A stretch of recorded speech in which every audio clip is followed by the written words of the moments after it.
Friends, do you ever go through the day feeling like you have a number of different flu-like symptoms? And are these flu-like symptoms preventing you from socializing, preventing you from being creative, preventing you from living the life that you deserve to live? If that's the case, we're going to dive deep into these flu-like symptoms that are caused by anxiety today. I want to make it very clear as to what they feel like and what you can do. So let's dive in.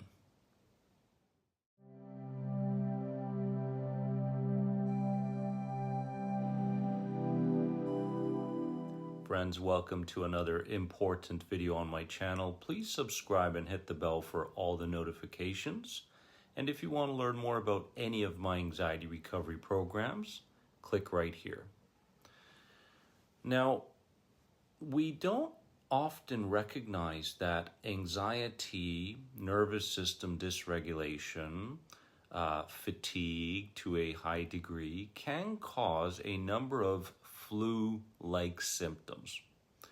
These flu-like symptoms don't get talked about often. We don't really hear what they truly feel like, what makes them worse, and what we can do about them. So friends, today I wanted to make a video for you to understand what you're currently going through at a deeper level, to understand that you are not alone and you can heal this, just like any other symptom that you may be experiencing due to anxiety and nervous system dysregulation.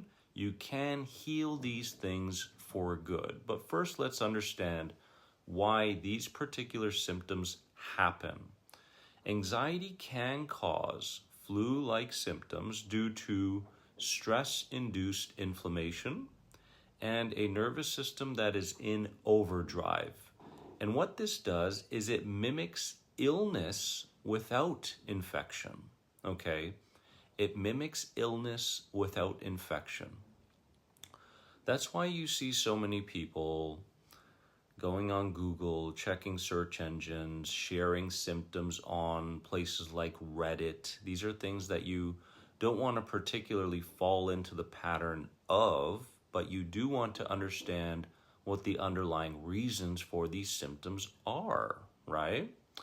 What do these flu-like symptoms actually feel like? Can you relate to any of these? Well, fatigue first and foremost, right? So you may feel like you're going through the day and you just have a very small capacity, right? And that means physically, that means emotionally, even emotionally, where you can't get too caught up in things like sports, games, or even excitement. You feel like if you go into that direction too much emotionally, then you may pay an even bigger price with these flu-like symptoms. So fatigue is one of the big ones. Body aches. You may wake up in the morning and feel very achy, right? Your joints feel achy, almost feeling like you did a massive workout the day before, but you really didn't, right? You may feel chills at times. You may feel mild fever and weakness, right? So you may feel like you're not as strong as you used to be, and there's a certain amount of weakness. Even when you're doing daily chores at home, it feels like a real chore, right? Even, trying to do the simplest things. It feels like you're getting sick, but you're not, right? It always feels like, well, am I sick or am I not?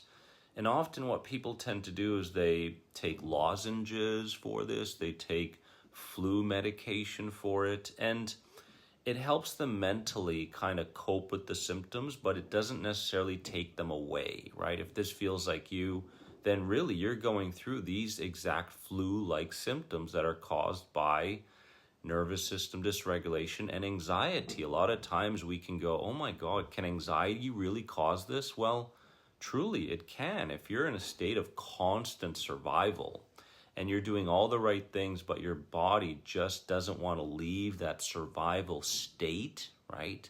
Then you have really trained your emotional brain to look out for danger in every particular thing that you can sense throughout the day, and it's become automatic, right?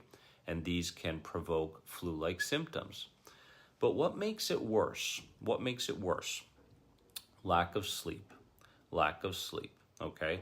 And when it comes to lack of sleep, I don't want you to put so much pressure on yourself to sleep when you lie down. We don't want that. When you do lie down, you want to get the feeling of, okay, at least I'm physically resting and my system can fall asleep when it wants to. It's that kind of an approach, right? Poor nutrition, overstimulation, anticipation stress. But I really want to stress the overstimulation part, because with anxiety, it's often the case where we're always looking for something to get stimulated by. Can you feel into that, right? So, oh, what's the latest news? Oh, I haven't caught up with my friend. You know, I need to go do this. What else can I put on my to-do list, right? There's always an endless amount of things to do. And when those to-do lists grow to a point where they're overwhelming, now you're kind of falling into the addiction to suffering or the addiction to overstimulation. And you want to make sure that you are very aware of this. And instead, during your free time, you want to do things that are actually grounding and calming to your nervous system instead of defaulting to, say, your mobile device. Googling or obsessing over symptoms feeds the fear loop. We must understand this, because the inner protector within you will say, you have to Google this, or you have to obsess over it, or it's going to get worse. Let's find the answer to this. But often when we look for the answer to these types of symptoms, we're actually feeding into overthinking.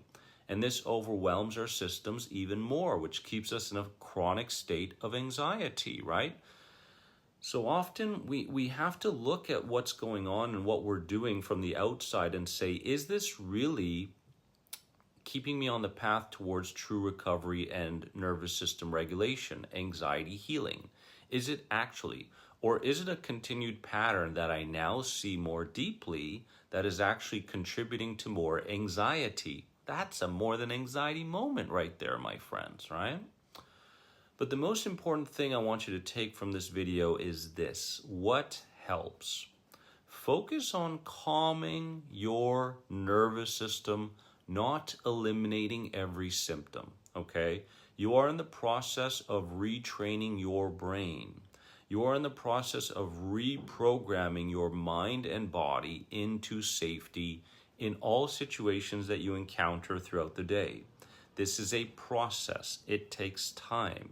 We must be gentle. We mustn't look at our results and say, I'm not getting any better and I'm going to have to live with this forever.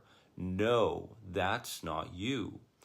So when you're focusing on calming your nervous system, it feels like you are in a relationship with your symptoms. Symptoms in this very moment, we're going to focus on this particular breath work. Symptoms in this particular moment, we are going to say wake up in the morning, and we are going to do some kind of brain retraining process where I am speaking out loud the words that I am safe. I am safe in mind and body.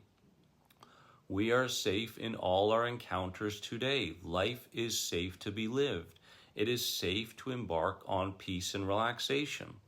This is the retraining process. So we're doing it through the mind and we're doing it through the body, right? And I want you to really focus on making these particular habits structured into your day. Don't just randomly try this and try that. If we want to eliminate these flu-like symptoms, we have to be very structured. What is it that you're working on in the morning? What is it that you're working on in the afternoon? What are you working on in the evening? And every single day, stick to your structure. Because, my friends, it's consistency that will get us to regulation. It's consistency that will eliminate the anxiety underlying all of these symptoms. And I want you to comment below and let me know what spoke to you the most deeply from this video, my friends. Are you experiencing flu-like symptoms right now? Comment below, let me know, let our community know. And remember again, you are not alone and you are more than anxiety. If you want to learn more about any of my recovery programs, click here and I'll see you in the next video. I love you all. Bye-bye.